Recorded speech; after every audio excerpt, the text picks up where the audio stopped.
especially for co-parents. But what if you were there was a time you could enjoy the holidays without the drama? Absolutely. Our guest today has made it a mission to help parents co-parent with dignity and avoid the tug of war from stressing their children so that everybody can enjoy the holidays. I'd now like to welcome author of the new book, The Collaborative Co-Parent, Gabriella Pomare. Thank you so much for joining us. Thank you for having me. Of course. Well, this is such an important topic to talk about. I think so many people deal with this during the holiday season. So let's just start out by asking, how would you guide parents to coordinate the holidays without stressing their kids out?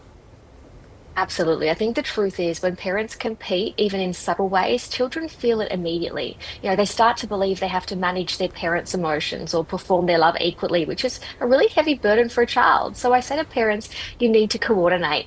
Think about it like you're running a business. Your systems might look a little bit different, but your mission's the same. It's your child's well-being. So do things like sharing a calendar early so there are no surprises and your children know where they need to be and when. And agree on consistent rules. So whether it's over the holidays or throughout the years, consistent bedtime, screen time, homework routines. And that way kids don't feel like they're living two completely different lives. But most importantly, I think it's about speaking about each other, each co-parent, with respect.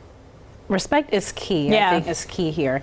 And one thing we talk about during the holidays are those fun traditions, and that you talk about in the book, creating new traditions. So what is your advice to parents who are now newly separated, newly divorced, about those traditions and trying not to stress the kids by breaking them?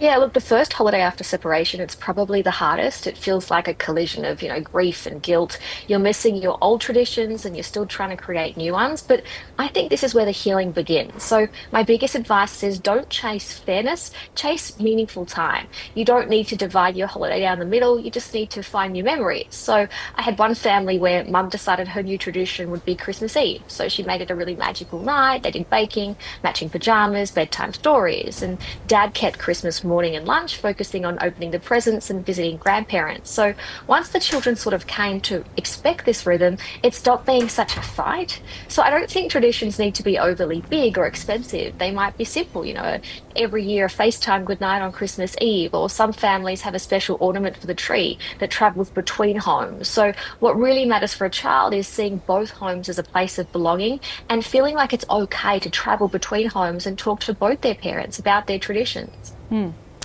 I have to ask, what if a parent is dealing with co-parenting with somebody who is not respectful or who is not, agreeing to communicate or discuss these boundaries? I mean, what should a parent do in that scenario to kind of mitigate the negative issues that might come out of it?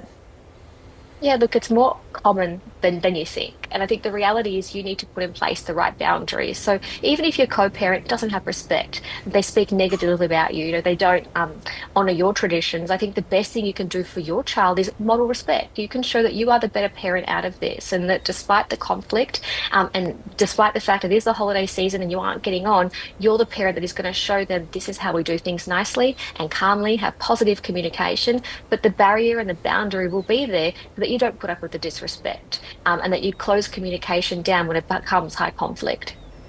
Such good information, such good advice.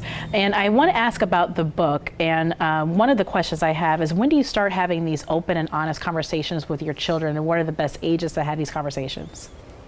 Look, it doesn't happen overnight. I think co-parenting, it's a journey, and separation itself is a journey. When you first separate, you're still healing and it takes time. So I think as that healing process begins and as you embark on that journey, it's the time to say, I need to talk to my children about the new family we have. And I call it a new family with new rules. You get to decide what your new family looks like.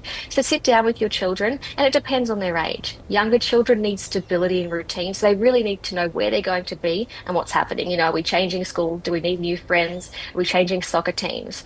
Older children and teenagers, they want to know what's happening. They're more curious. But the reality is you can't befriend them. They're not your best friend. They don't need to know who had an affair, what the conflict really comes down to. They just need to know that they're still going to have two safe and loving homes, even if you don't get on with your co-parent. So it's really about managing how old is my child, developmentally, where are they at and what are they going to understand, and having, again, respectful communication, speaking respectfully and nicely about your co-parent despite your differences. Well, all great advice. Thank you so much. And I know your book, The Collaborative Co-Parent, will have more information in there. But if people want to find the book or find out more about you, how can they do that? Absolutely. If you go online at Collaborative Co-Parent on Instagram, I share videos and tips, tricks, more tools outside of just the book. You can buy the book everywhere they sell books online, Amazon, Barnes& and Noble, or other websites. I love it. I love it. Well, thank you so much for joining us, Gabriella. We so appreciate it. Thank you for having me.